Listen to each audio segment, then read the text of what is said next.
আমার হিন্দু ভাইয়েরা দেখেন না জমি দিয়েছে এবং হিন্দু ভাইয়েরা এখানে দাঁড়িয়ে মানুষকে পানি খাওয়াচ্ছে। আজকের হিন্দু ভাইয়েরা যদি আমাদের সহযোগিতা না করতো তাহলে এত বড় জায়গাটা আমরা করতে পারতাম। হিন্দু ভাইদেরকেও আমার অন্তর থেকে ধন্যবাদ জানাই। তোমায় লক্ষ্য করছি যে হিন্দু ভাইয়েরা সহযোগিতা করছে, সম্প্রীতির বার্তা পৌঁছে দিচ্ছে, এ নিয়ে কি বলবেন?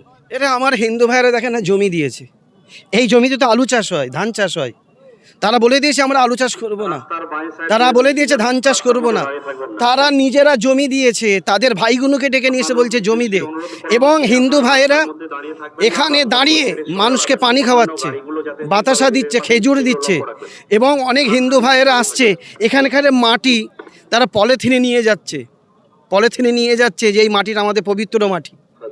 আজকের হিন্দু ভাইরা যদি আমাদের সহযোগিতা না করতো তাহলে এত বড় জায়গাটা আমরা করতে পারতাম? কোনোদিন করতে পারতাম না। কি গো, কোনোদিন হতো না।